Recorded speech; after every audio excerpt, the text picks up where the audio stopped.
का तांडव, आईएमडी का घने कोहरे का जारी ऑरेंज अलर्ट, तापमान 60 डिग्री।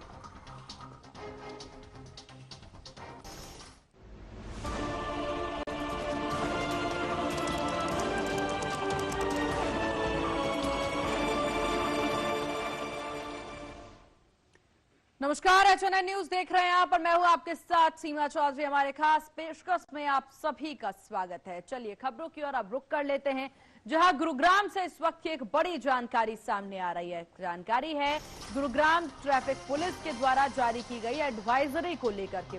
देखिए, नए साल के जश्न के लिए ट्रैफिक एडवाइजरी जारी की है। 31 दिसंबर की शाम पार्किंग नियमों पर सख्ती होगी।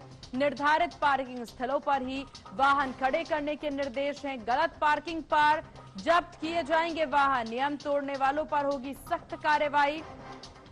नशे में ड्राइविंग पर 10,000 का जुर्माना है। लाइसेंस भी निलंबित किया जाएगा। तो पार्टी करने वाले युवा जरा इस बात पर पूरा ध्यान दें, जो ट्रैफिक एडवाइजरी गुरुग्राम पुलिस के द्वारा जारी की गई है, अगर उसकी पालना नहीं की जाती है तो आपके रंग में जरूर भंग पड़ता नजर आएगा। क्योंकि रंग में भंग तब होगा जब आप नियमों की अवहेलना करेंगे। नियम की पालना करेंगे तो आप अपने कार्यक्रमों में सुखद तौर पर पहुंचते नजर आएंगे। लेकिन अगर नियम की अवहेलना होती है तो बड़ा फटका आपको लग सकता है। क्योंकि नए साल के जश्न के लिए गुरुग्राम पुलिस ने पहले से ही एडवाइजरी जारी कर दी है। निर्धारित पार्किंग स्थलों पर ही वाहन खड़े करना है आपको। गलत पार्किंग स्थल पर अगर आपकी वाहन खड़ी मिली तो उसको जब्त कर लिया जाएगा। अगर आप नियम तोड़ते पाए गए तो आप पे कार्रवाई होगी। नशे में ड्राइविंग की तो 10,000 का फटका। ये बड़ी जानकारी। और चलिए अब बात कर लेते हैं रामनगरी अयोध्या को लेकर के। देखिए, रामनगरी अयोध्या में भगवान श्री राम लला के प्राण प्रतिष्ठा की दूसरी वर्षगांठ 31 दिसंबर को मनाई जा रही है। श्रद्धा, भव्यता, धार्मिक उल्लास के साथ इसे मनाया जा रहा है। श्री राम लला की प्राण प्रतिष्ठा 22 जनवरी 2024 को संपन्न हुई थी, लेकिन वर्षगांठ का निर्धारण हिंदू पंचांग के अनुसार किया जा रहा है। तो वहीं दूसरी वर्षगांठ के मौके पर धार्मिक अनुष्ठान की शुरुआत 27 दिसंबर से हो गई है। मुख्य समारोह 31 दिसंबर को आयोजित किया जाएगा, जबकि पूजन अनुष्ठान और अन्य धार्मिक कार्यक्रम 2 जनवरी 2026 तक चलते रहेंगे। इस भव्य आयोजन में देश के रक्षा मंत्री राजनाथ सिंह मुख्य अतिथि के तौर पर शामिल होंगे। मुख्यमंत्री योगी आदित्यनाथ कार्यक्रम में शामिल होंगे। तो भव्य दिव्य अयोध्या एक बार फिर से सज सवर कर तैयार है अपनी दूसरी वर्षगांठ के लिए। श्री राम लला की प्राण प्रतिष्ठा की ये दूसरी वर्षगांठ 31 दिसंबर को भव्यता से मनाई जाएगी। 2 जनवरी तक चलेंगे धार्मिक अनुष्ठान। रक्षा मंत्री राजनाथ सिंह होंगे मुख्य अतिथि। वर्षगांठ कार्यक्रम में सीएम योगी भी शामिल होंगे। तो ये बड़ी जानकारी आपको दे दे, सीएम योगी भी शामिल होंगे।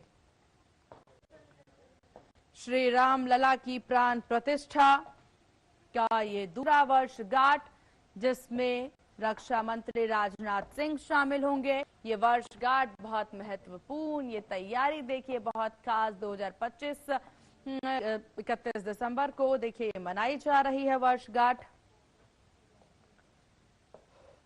हालांकि देखिए प्राण प्रतिष्ठा जो है वो 22 जनवरी को हुई थी, लेकिन 31 दिसंबर हिंदू पंचांग के अनुसार जो है स्थिति को निर्धारित किया गया है और इस वजह से इस बार 31 दिसंबर 2025 को ही ये वर्षगांठ मनाई जा रही है। ये जो तस्वीरें आप देख रहे हैं, ये पहली देखिए जब राम मंदिर प्राण प्रतिष्ठा हुई थी, राम लला की जो मूर्ति है उसकी प्राण प्रतिष्ठा की गई थी। ये तब की तस्वीरें हैं, कितनी खास और भव्य तरीके से अयोध्या को सजाया गया था। तब की तस्वीरें बेहद ही आलोकित अनुपम तस्वीरें देखने को मिली थी। और उसके बाद ये ध्वजारोहण देखिए यहाँ पर हुई इस बार, उसकी तस्वीरें आप बार बार देख रहे हैं। राम मंदिर के शिखर पर ध्वजा फहराया गया था प्रधानमंत्री नरेंद्र मोदी के द्वारा और उसके बाद की ये तस्वीरें हैं और साथ ही तस्वीरें खुद में बेहद खास हैं। इस सब के बाद अब कल एक बार फिर से वो मौका होगा जब भव्य दिव्य अयोध्या की एक और अलौकिक तस्वीरें हमें देखने को मिलेगी, क्योंकि दूसरी वर्षगांठ मनाई जा रही है और उसको लेकर के पूरी तैयारी है। तो 31 दिसंबर की तारीख जब भव्यता से दूसरी वर्षगांठ मनाई जाएगी। रक्षा मंत्री राजनाथ सिंह इसमें मुख्य अतिथि होंगे। तो वर्षगांठ कार्यक्रम में सीएम योगी आदित्यनाथ भी शामिल होंगे। ये बड़ी जानकारी आपको दे दे। 31 दिसंबर को भव्यता से मनाई जाएगी। 2 जनवरी तक चलेंगे ये धार्मिक आयोजन। वर्षगांठ कार्यक्रम में सीएम योगी भी होंगे शामिल।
और अब इस विषय पर तमाम जानकारी अपडेट के साथ अयोध्या से संवाददाता पुनीत मोहन फोन लाइन पर हमारे साथ बने हुए हैं। पुनीत, क्या कुछ जानकारी है दूसरी वर्षगांठ की तैयारी को लेकर?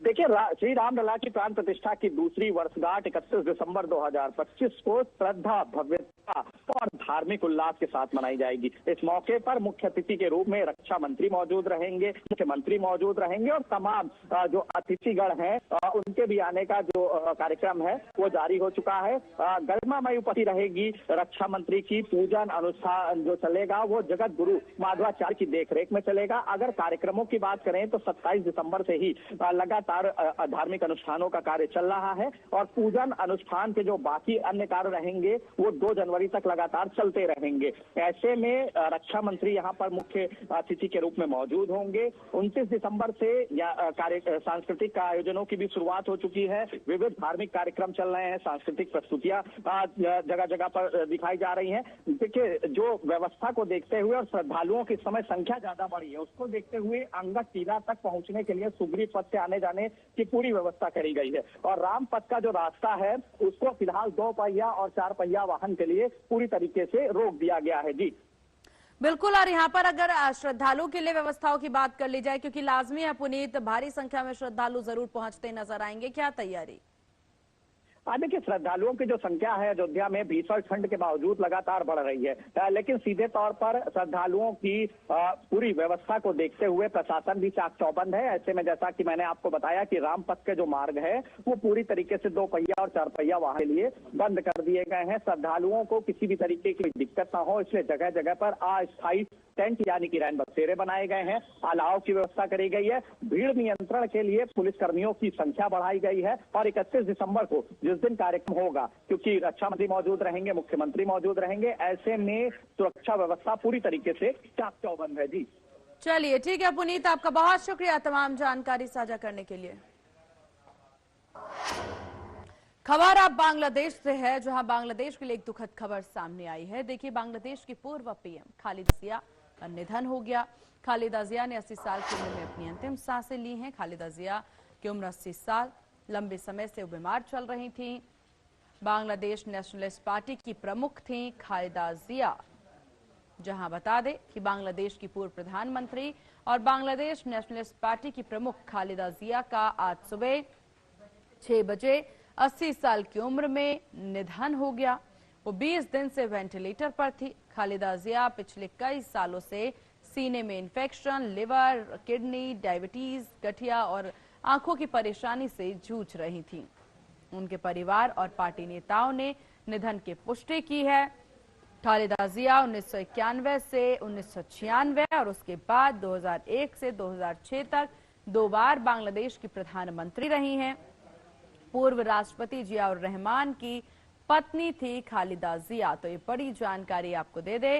अभी 17 साल बाद खालिदा जिया के बेटे रहमान जो हैं वो विदेश से लौटे हैं, जहां बांग्लादेश में इस वक्त वैसे ही बहुत उथल पुथल है। बांग्लादेश की राजनीति में बहुत उथल पुथल है।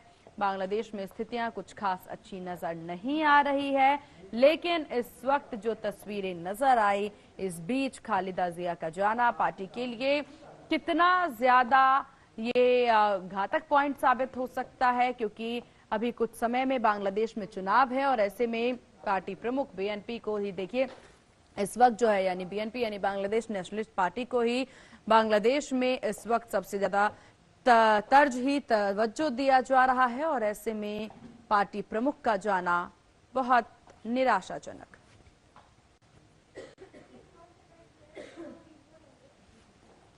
तो बांग्लादेश नेशनलिस्ट पार्टी की प्रमुख थी खालिदा जिया, जिनका निधन, हालांकि आपको बता दें अब खालिदा जिया के बेटे जो रहमान हैं उन पर सबकी नजरें टिकी हुई हैं और माना जा रहा है जानकारों के द्वारा, और देखिए जानकारों से ज्यादा उनकी पार्टी खुद उनको प्रधानमंत्री का चेहरा बताती नजर आ रही है, क्योंकि बांग्लादेश की राजनीति में इस वक्त जो स्थितियां नजर आ रही हैं इसमें इस वक्त किसी भी तरह से दूसरी पार्टी मजबूती तौर पर नजर नहीं आ रही है। इसलिए माना जा रहा है बीएनपी एक बार फिर से सत्ता में वापसी कर सकती है।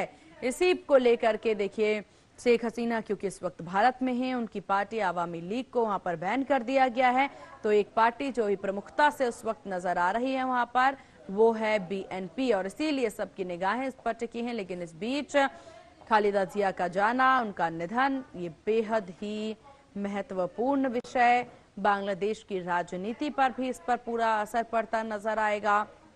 साथ ही साथ देखिए बांग्लादेश में हिंदू विरोधी नीतियां काफी ज्यादा प्रचुर मात्रा में प्रखरता से उठता नजर आ रहा है।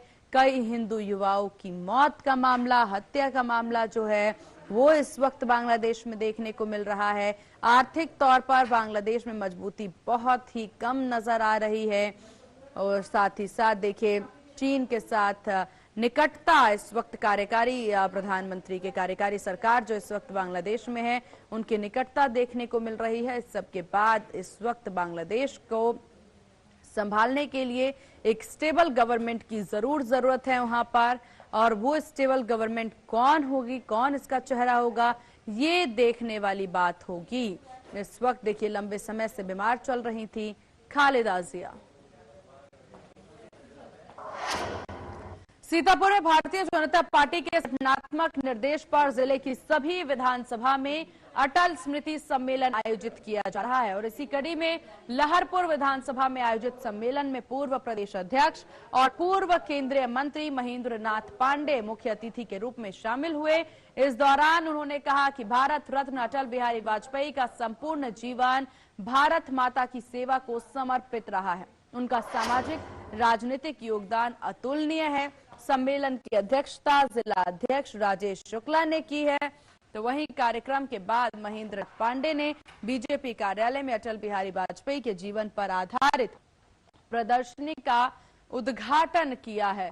सीतापुर से खबर, सीतापुर में आयोजित अटल स्मृति सम्मेलन महेंद्र नाथ पांडे शामिल हुए। लहरपुर विधानसभा में हुआ कार्यक्रम, बीजेपी कार्यालय में प्रदर्शनी का भी उद्घाटन किया गया। तस्वीरें आपकी टीवी स्क्रीन पर।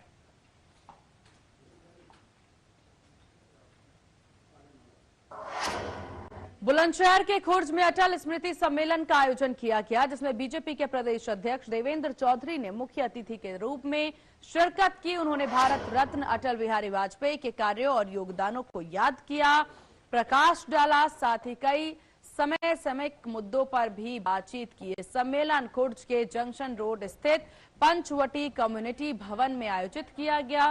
कार्यक्रम में पहुंचने पर बीजेपी कार्यकर्ताओं ने प्रदेश अध्यक्ष देवेंद्र चौधरी का फूल मालाओं से जोरदार स्वागत किया।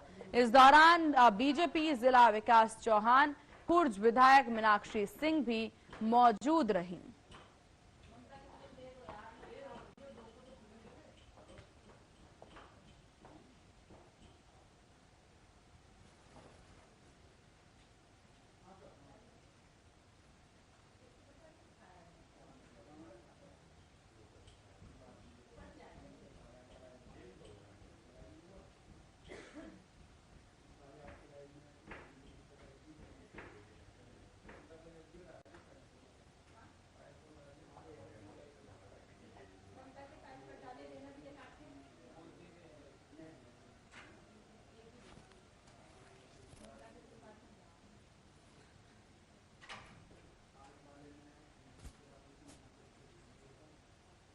अटल जी की जन्म शताब्दी के अवसर पर जो भारतीय जनता पार्टी ने 25 तारीख से लेकर के 31 तारीख तक ये अभियान चलाया है, पूरे देश में अटल जी के स्मृति में इस प्रकार के सम्मेलन चल रहे हैं। आज खुर्जा में भी उसी प्रकार का ये उनकी स्मृति में अटल जी की विचार, अटल जी ने इस देश के लिए क्या क्या किया, ये जन जन तक जाए, सभी कार्यकर्ताओं को उनके बारे में अच्छी से जानकारी हो, इसके लिए भारतीय जनता पार्टी ने ये अभियान चलाया है और पूरा एक सप्ताह तक इस प्रकार के कार्यक्रम चल रहे हैं सभी विधान।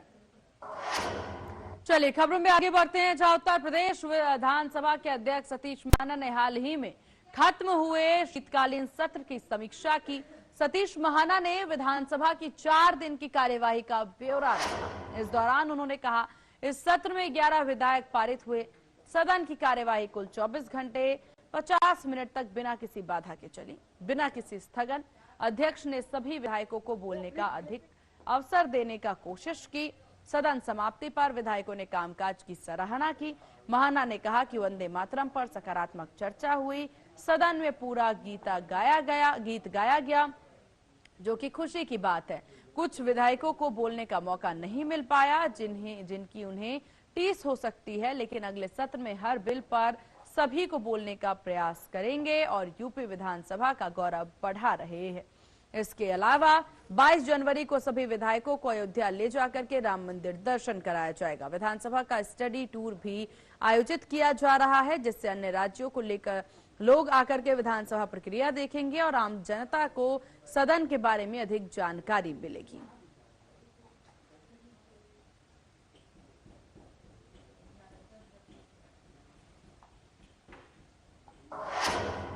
इधर कानपुर में मामूली कहासुनी के बाद युवतियों के बीच में जम करके मारपीट की ये तस्वीरें सामने आ रही है।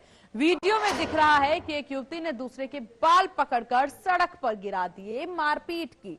बताया जा रहा है ये मामला नौबस्ता थाना क्षेत्र के यशोदा नगर बाईपास की है। फिलहाल पुलिस मामले की जांच में जुटी है।